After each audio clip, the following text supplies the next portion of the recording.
Welcome back to the channel. In today's video we are finally going over the results of my themed Letterboxd 4 series for the month of September, which was science fiction films.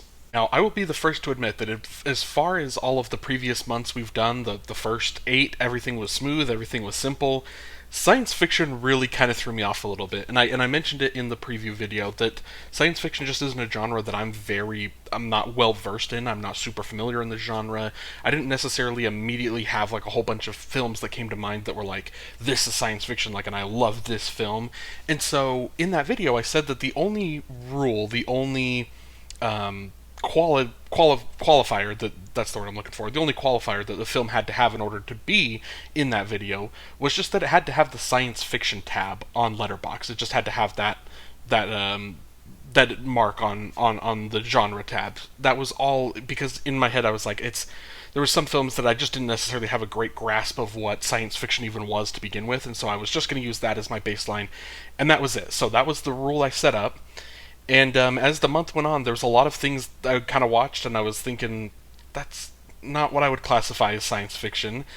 And then I was talking to one of my good buddies, and he was, he's kept up with the series, and is asking me, what, he knows kind of in advance what I'm doing each month and stuff. And we were talking, and I mentioned science fiction, and I was mentioning the movies that I was watching, and I think he only classified like 2 of them as science fiction.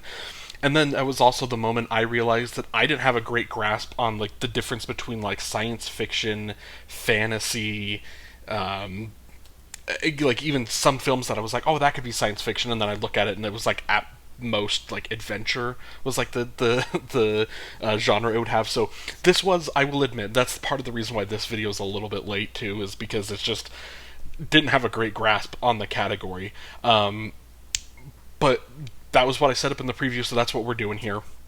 So again, just as far as the rules, that was essentially the only rule, really, was just that it had to have the sci-fi label. And then there's the exclusions, and that is just the only exclusions I did for this. I mean, always, any film that's ever been used in any of the previous videos, those are always excluded. But I don't think there was any science fiction. I guess Everything Everywhere All at Once, I think maybe had the science fiction tab, so that would have been excluded because it was used back in January. But the only real exclusion that I set here was that no superhero films were eligible, because I just did a whole month of superhero films, so I didn't want to like have the whatever didn't make that video bleed over into this one. Although in hindsight, maybe it would have left me with a little bit more of an actual science fiction pool to pick from. But that was it. Those were the rules and those were the exclusions. I should also just mention real quick, if you're new to this series, there is a playlist that this video is going to be in. You can go back and watch all of those previous months. There's usually a setup video kind of toward the beginning of the month, and then the results video is at the beginning of the next month. This one, obviously, a couple weeks later than I intended. But how these works in this results video, how this works is we go over kind of just that bit of information, the rules and exclusions, and then we're going to jump in and we're just going to talk about the films that missed the cut. This is just every single film I watched this month that didn't quite crack the final Letterboxd 4.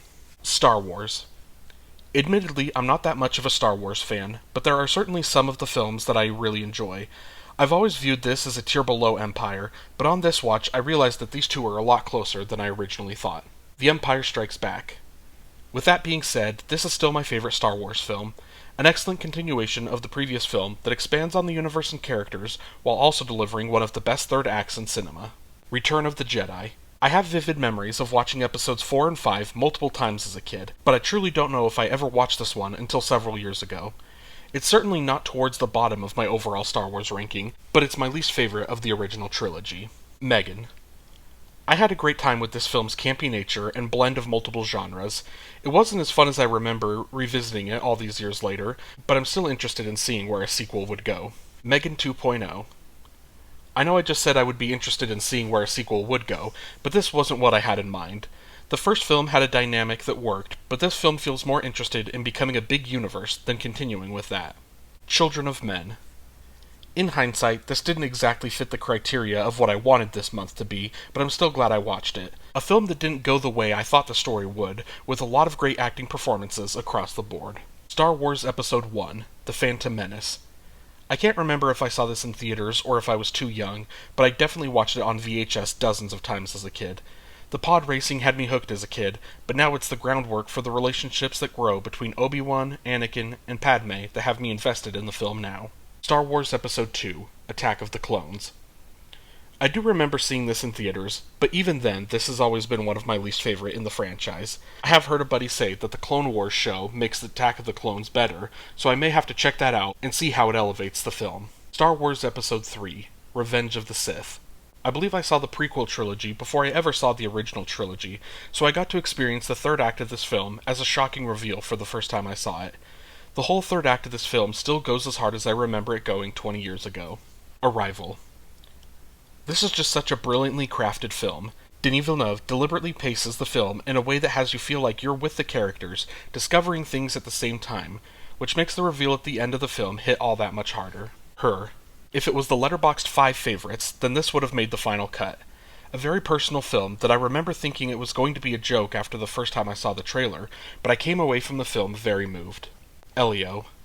It's unfair to compare it to everything else they've released, but this is middle-of-the-road Pixar for me. The friendship at the center is very sweet, but the film doesn't do a whole ton outside of that for me. Star Trek. This is my first exposure to anything Star Trek, and I didn't exactly come away with a desire to continue diving into the franchise. It obviously has worked for so many people, so if you're a fan, let me know what I should watch should I attempt the franchise again. The Thing.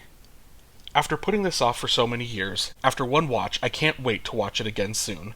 On first watch, I don't know if I loved it exactly, but I can easily see it being a film that grows with me on each rewatch. Tron. Full transparency, I'm not familiar with this franchise at all, and didn't know there was a film that came out decades before Tron Legacy in 2010. I understand how this film, and in turn the whole franchise, could be your thing if you grew up on the film, but it didn't really do a whole lot for me. Tron Legacy. While I knew of this film's existence prior to this month, watching this for the first time made me realize Tron is not the same as Ready Player One, another film I know nothing about. Again, I could easily see how this could be someone's vibe, but the writing, acting, and direction didn't leave me connecting or caring for anything within the film. Tron Ares. If I needed a third film to confirm my feelings toward the franchise, I got it with Tron Ares. Greta Lee is excellent, and the visuals looked amazing on my IMAX screen, but again, not much going for it beyond that for me. 2001, A Space Odyssey. I had always heard the visuals were impressive in this, but I thought it was in a impressive for 1968 kind of way. The cinematography and score were so beautiful that I wish I had seen this in an IMAX theater for my first viewing. Now, if you're new to the series, this is the part in the results video where I talk about the films that left the Letterboxd 4 for my preview, because in the preview video I pick 4 favorites, then I watch a whole bunch. If anything gets replaced, this is the section I talk about it right here. But for the first time in the 9 themed Letterboxd 4 videos that we've done, the final 4 stayed the same from the preview to the end. So if you've seen the preview video, then you know what the final 4 is going to be here. But if you haven't or you don't remember, let's get into it. E.T., the Extra Terrestrial. An alien is left behind on Earth and saved by the 10-year-old Elliot, who decides to keep him hidden in his home. While a task force hunts for the extraterrestrial, Elliot, his brother, and his little sister Gertie form an emotional bond with their new friend and try to help him find his way home. The film won 4 Oscars at the 1983 Academy Awards: Best Effects, Visual Effects, Best Sound, Best Effects, Sound Effects Editing, and Best Music, Original Score. The film was also nominated for Best Picture, Best Director for Steven Spielberg, Best Writing, Screenplay written directly for the screen, Best Cinematography, and Best Film Editing. E.T. the Extraterrestrial was released in 1982 and was directed by Steven Spielberg. The film stars Henry Thomas, Drew Barrymore, and Robert McNaughton. Now, I think E.T. has a very interesting case for being here. And I talked about it a little bit in my preview video. I hadn't seen E.T. for the longest time, and admittedly, it also wasn't necessarily a film that I was eager to see. Like, when I think back of, classic 80s and 70s, and even earlier, when you hear, there's some classic films that you're like, I can't wait, someday I'm going to watch that, and I know I'm going to like it, like I talked about The Thing earlier. That's one that I always knew I was going to like and love. E.T. wasn't one that necessarily stuck out to me in any sort of way that was like, I need to see this, I'm going to absolutely love this film. And so it kind of always passed on me, and then I remember there was one day that years ago, it's probably maybe been 4 or 5 years, maybe even longer than that. But one day the theater that I was already had a day kind of planned out at the theater. I was going to go see a bunch of movies, and they had one of the earliest morning showings was ET. They had a lot of theaters will typically kind of bring things back, especially whether it's for. So I almost wonder it probably would have been if this came out in 1982, it probably would have been in 2022, maybe for like the 40-year anniversary or something. But they always bring classic films back, and so I saw it. It was playing on an IMAX screen, not necessarily that it was shot with IMAX or anything, but just seeing it on that big of a screen, I was like, I don't want to pass up this opportunity. I'll see ET in that format, in that situation, and I'm glad I did, because that was a film that when I saw it, it was like an immediate love. And especially whenever I go back and I watch these classic films, I feel like oftentimes I'll watch them and I'll be like, oh yeah, and I'll put it at like a 4, maybe a 4.5, but it's one that like I have to give it a couple more watches for it to really kind of grow on me and for me to like really love it. E.T. was one that just out of the theater, seeing that for the first time a couple years ago, it was an instant 5-star. I loved it. And in hindsight, it kind of shocks me a little bit, because like, you go back and there's this particular genre of almost coming of age, but like more so just like young kids as the main characters in the film, and it's like an adventure journey type of film. Those don't always resonate with me in a weird way. It's like unless I grew up with the film. So if I look back at kind of like The Sandlot, or things that were like things that I grew up with, like those hold a little bit, like a special place where I'm like, oh yeah, I love, I love that. But then things like last month I watched, or was it 2 months ago? No, I think it was last month, that I watched The Goonies for the first time, and it's one that I've heard so many great things about. The Goonies, so many people love The Goonies, and I liked it, but I didn't like love it. And I feel like this kind of feels almost just kind of that Spielbergy kind of, maybe that's the best way to describe it. It's just that Spielbergy vibe of like the young kids, and it's their story. Those don't always connect with me as I'm watching it as a 20 something, when I should have been watching it as a kid. It doesn't always make that same connection, but for whatever reason, E.T. really did. It's just a very emotional film, and that was, I think, maybe the biggest thing, was I was fairly aware of, even when I went and saw it for the first time, I was fairly aware of where the story was going to go. I knew a lot of the things in the film, and it still caught me off guard just how emotional I was in the film. All the kids, phenomenal performances, and that's something that you don't often get a lot, especially kind of in, not that this became like a big franchise, but something like a bigger budget, sci-fi, like action type of film. Sometimes you don't get the best kid performances, but they're all excellent in this. The score, the effects, everything that they put into this film, like it all just works on a level that when you hear when I said that it won 4 Oscars and was nominated for how many more, like 6 more or something like that. It was like 10 nominations, and it all makes sense because it's just everything is crafted so well together. And it's one for me that when I saw this, I hadn't really seen a whole lot of Spielberg films, and the ones that I had seen weren't necessarily my favorite. And so I'd always, at that point in my life, kind of like just didn't view Spielberg as like not like a top tier director for everyone, but just like not a top tier director for me. Like I just didn't love Steven Spielberg all that much. And then this just kind of changed everything. For like when I saw this, because I guess this would have been the same year as Fabelmans. So was that 22? Yeah, I think that's 22, right? Because I saw this, I saw Indiana Jones. Yeah, was that the same year as Indiana? I remember it happened to be a year that when this came out, I saw so many Steven Spielberg films, kind of like organically. I wasn't just going out and looking to watch a bunch of Steven Spielberg films. It just came to be. And in that process, I was just like, yeah, I get it. Like, he is an amazing director, and this is probably my favorite of his work. E.T., I'd have to. He would be a fun director to do for like a director ranked video that I do on my channel, because I truly don't know how I would rank it. But I remember this being one of the films that first made me. I loved the film, made me love Steven Spielberg. I watched so many other Spielberg films after this, and it was just like this was just one of those films that I didn't think I would have this connection to since I didn't see it as a kid. But it makes me happy watching this film, makes me emotional.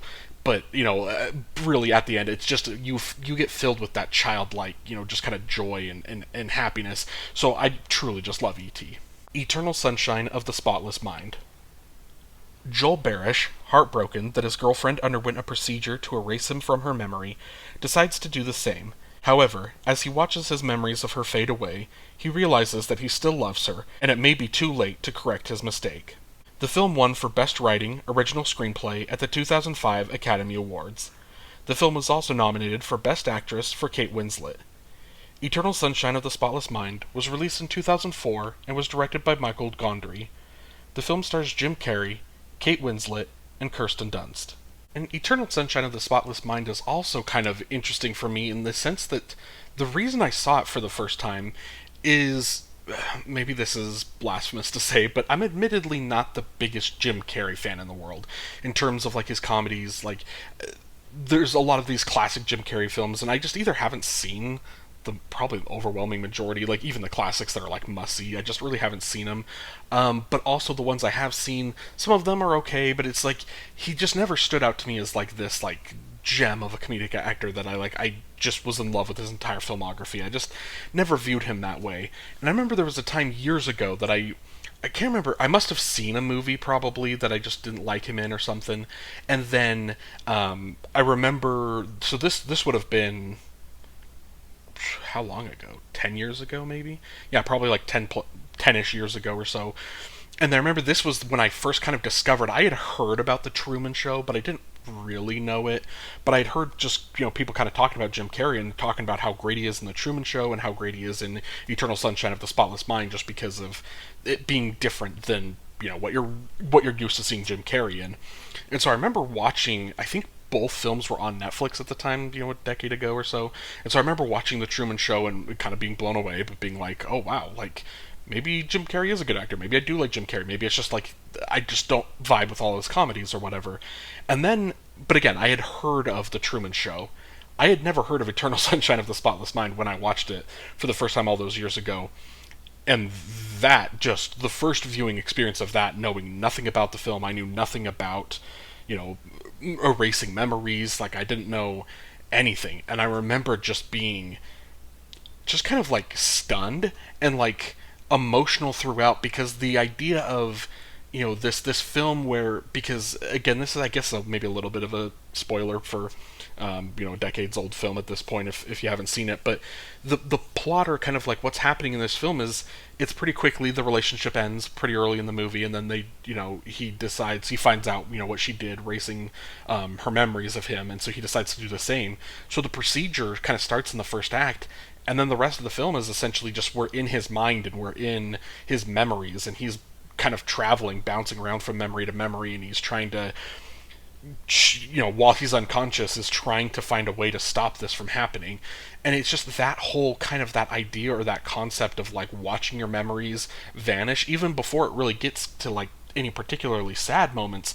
I remember that just being like a thought and like an idea of watching your memories disappear in real time that I remember made me emotional the first time I saw it. And I just remember that first watch being so moved and so emotional throughout. And I will say that was also definitely the first experience that I had with a Charlie Kaufman film, is the writer of the film. I still haven't seen a whole ton of Charlie Kaufman since then, but I'm a little bit more familiar with like his style and stuff. And so I remember the first time I watched this being a little, it's weird, like I don't want to say confused, because it's not like I couldn't understand what was happening, but I just didn't have the full grasp of it. And then on this watch, it's one of those, seeing it now, where it's like, oh no, it's pretty simple for the most part, like once you kind of really have the grasp of like why he's bouncing from memory to memory and stuff, something that just kind of like, I don't know, I just didn't get the first time. And I also didn't really like care that much for the relationship the first time, like before it starts kind of happening, because the film just kind of shows you kind of the meet cute, and then it shows it kind of just ending really quick, and so you didn't feel this like relationship. But then this second time, it's seeing the relationship through the memories, and seeing it through kind of the ups and the downs of it. Like, it wasn't just like this highlight reel of like, here's all the best memories. Like, he's losing the memories of times that they had arguments, and times that he was goofing around and she wasn't in the mood, and things like that, where it's like you see kind of the true nature of this relationship. And that, I think, made me even more emotional on a second watch, of just seeing this as like, he's missing it all. Like, he's losing those, even the bad memories with her. Like, those are still memories he's losing, and you can feel the stress and the panic of realizing that he's made a mistake is this is all just kind of disappearing from him. And so it is just a, just such a well crafted, well acted film. Like, the cast on this is deep, and a couple people like Mark Ruffalo and Elijah Wood and Kirsten Dunst, maybe they don't necessarily have like the biggest roles outside of like the couple particular scenes that they're doing, but in the context of like everything, especially toward the end, Kirsten Dunst's character makes a decision at the end of the film that she's not necessarily on screen for, but like the decision that her character makes, and you see how she's the steps along the way of how she's getting to making this decision, and then you realize the impact that made. And on this rewatch, I was just even more blown away by the ending of the film, and how, again, what Kirsten Dunst's character does, how that affects everyone involved in the story, what that does for them, and then the decisions that they kind of make. And this is another one of those films that almost ends in a spot, I've talked about this a couple times on the channel, where it ends in a spot where it's like, there's still so much more story. Like, there's some, like, after, as soon as the camera cuts, you've got another movie. Obviously, you're not going to tell that story, because that's just kind of what's left up to the viewer's imagination. But I love films like that do that, where it tells you this whole complete story, and it kind of ends in a spot where it's like, it's not like birth to death, like characters die and that's the end of the movie and nothing else. It ends in a spot where it's like, and now where do these characters go from here? And it's just like up to you to like have your imagination of what happens from this point going forward. And so I just love films like that. I love Eternal Sunshine of the Spotless Mind, the way it just, again, all of the emotions, the way that the Charlie Kaufman of it all, the way that the story is told through these memories, these flashbacks, and kind of cutting back to, in some instances, some of the memories very young versions, some of the memories are just kind of like in the characters. Like, there's just so much going on in the film, and I truly loved it. Inception. Cobb, a skilled thief who commits corporate espionage by infiltrating the subconscious of his targets, is offered a chance to regain his old life as payment for a task considered to be impossible. Inception. The implantation of another person's ideas into a target's subconscious. The film won 4 Oscars at the 2011 Academy Awards: Best Cinematography, Best Visual Effects, Best Sound Mixing, and Best Sound Editing. The film was also nominated for Best Picture, Best Original Screenplay, Best Original Score, and Best Art Direction. Inception was released in 2010 and was directed by Christopher Nolan. The film stars Leonardo DiCaprio, Joseph Gordon-Levitt, and Ken Watanabe. Now, I just talked about, with Eternal Sunshine of the Spotless Mind, like, maybe not quite understanding everything, but for the most part still kind of getting a good general consensus, at least, of what's going on and how things are happening and what makes sense, that, but on second watches, just kind of being able to, like, learn to love it, like, understanding like, perfectly on additional watches. Inception's not the same. It's the first time I saw Inception. This came out in 2010. I would have been 15 or 16 at the time. I remember seeing it with a bunch of friends.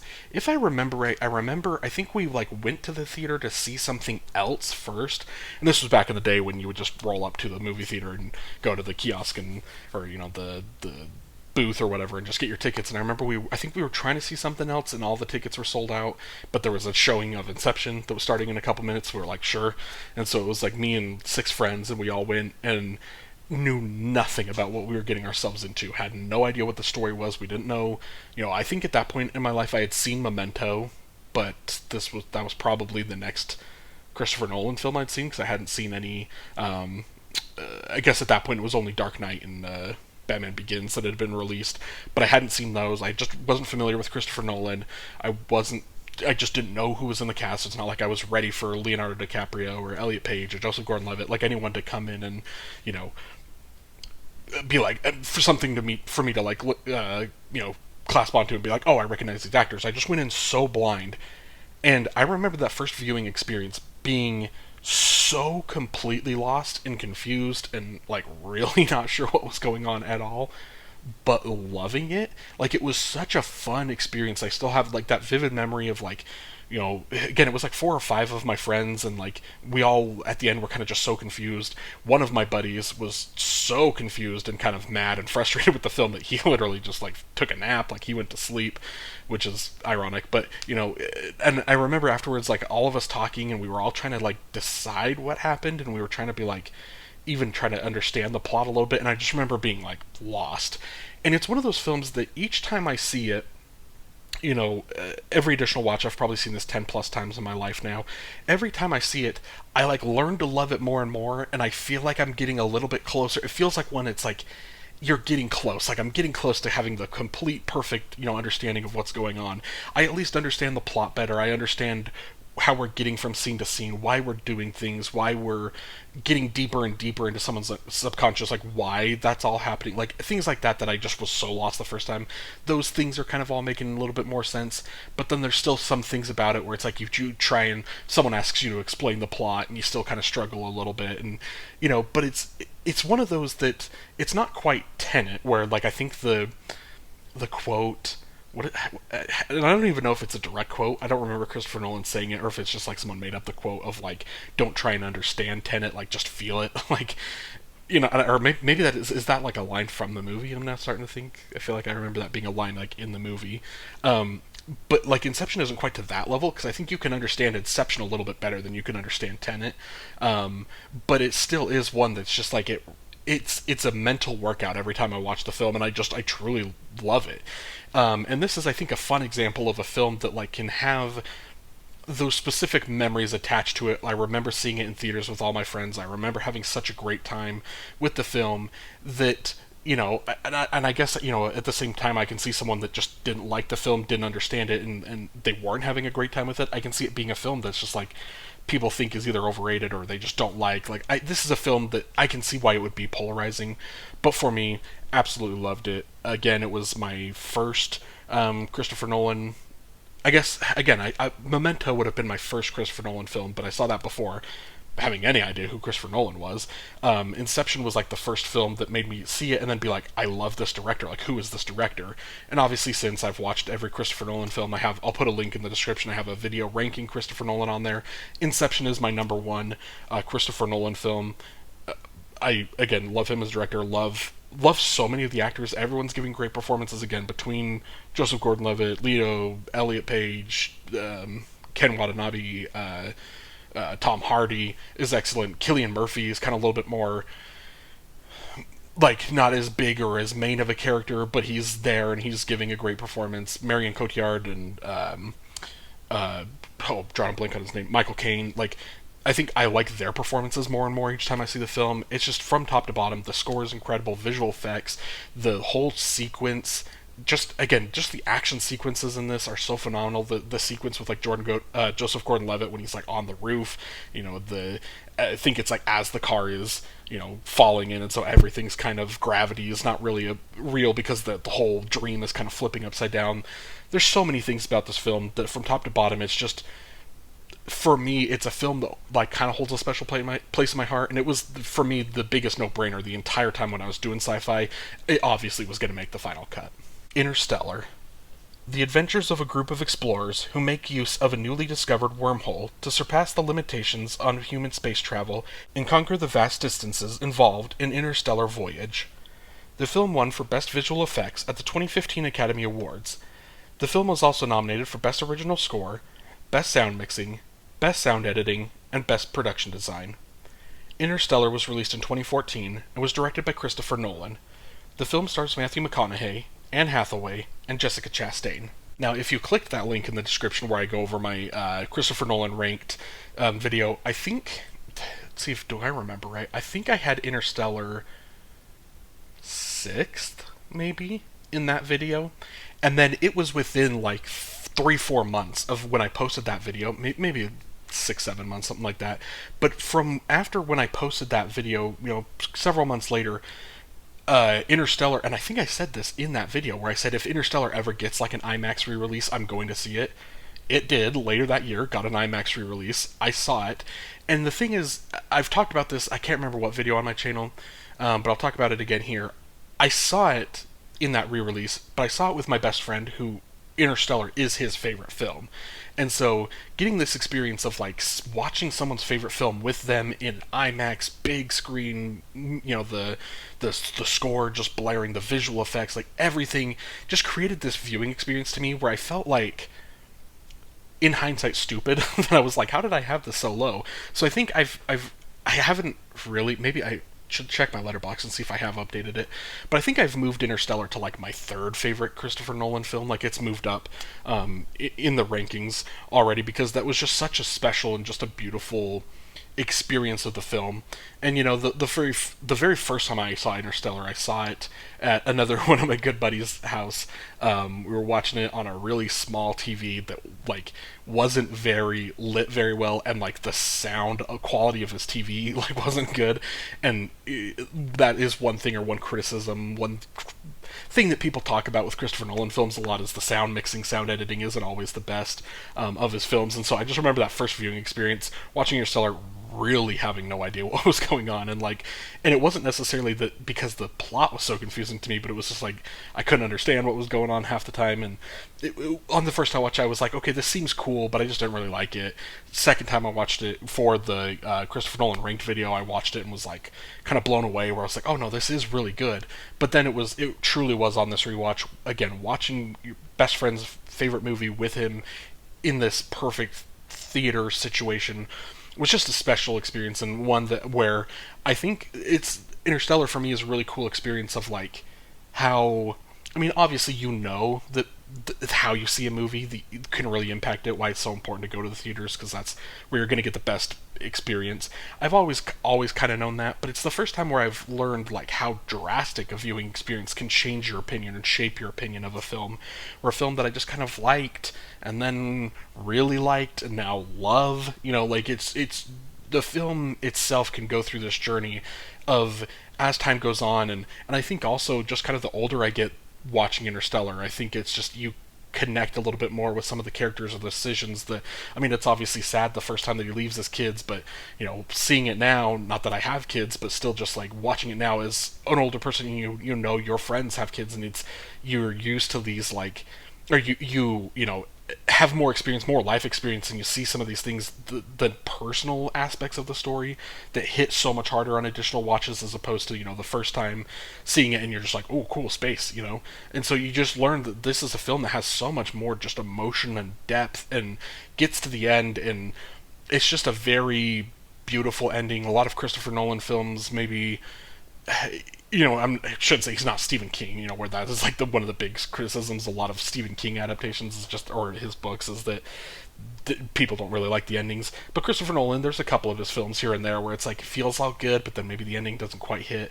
This is one, I mean, again, this isn't Oppenheimer. I think Oppenheimer is probably his film that has the best ending, but this is like the second for me, where it's like you get to that ending, or gosh, Inception also probably should go up there. That's a really great ending, and Dark Knight has a great ending. Okay, maybe I don't know what I'm talking about, but the ending of this film is just so beautiful, and it's so touching, and it's the perfect way to kind of, again, it's the same like I was just talking about with Eternal Sunshine, where the film ends, but it ends in a spot where it's like, there could have been an Interstellar 2. Obviously, Christopher Nolan's not going to tell you that story, but it ends at a spot where it's like, go find this character, this one character.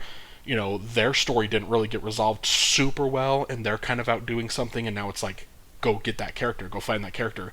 And so it's like, there's more from the film from that point on, of like, what happens from there with our characters, that I think is just, again, beautiful. Interstellar, second Christopher Nolan video, or film to make this video. He's one of my favorite directors. When he touches, sometimes I think, because I've heard like a lot of criticisms of Interstellar and Inception, I think a lot of people don't love when he dips into the sci-fi bag, but for me, clearly, I think that's when he's like at his best. For me, it's just when he is in that science fiction bag, and is able to bring in, kind of the practical effects, or bring in kind of like the realism from like real world stuff into kind of a little bit more of a science fiction or fantasy type of world. I think he's just really great at it. So I love both Inception and Interstellar, and they both make the final four. And that's it. Thank you so much for watching this video. Let me know down below in the comments what your favorite sci-fi films are, or what you thought of these films in this list. I also will say, I haven't really said this yet, but as of right now, I've when I've talked about this series, I've always talked about it as like a 1 year thing. I think I'm going to do a second year. And so let me know if you want me to kind of like redo science fiction. I don't know for sure if I'm going to, but again, it felt like I didn't quite get the great grasp of science fiction. So there's probably so many classic science fiction films that I just didn't really watch this month because I just was kind of out of my element a little bit in terms of this particular category. So let me know if next year, when, because I have the rest of this year all planned out, but next year I might squeeze in a second science fiction and we might kind of narrow it down a little bit. Like I heard when I was talking about this with a buddy, one of the guys that was there, he was talking about like the difference between like near sci-fi and far sci-fi, I think is what he was calling it, and like how those are completely different genres and things like that. So I think there's a whole lot of untapped stuff in this genre. So let me know if you would be interested in that kind of making a second appearance next year if I do continue the series, which I think I will. But yeah, let me know that in the comments below. And if you'd like this video and then subscribe to the channel so you don't miss any future videos in this series or just any of the other different series I have going on my channel, I would greatly appreciate it. Thank you so much for watching and have a great day.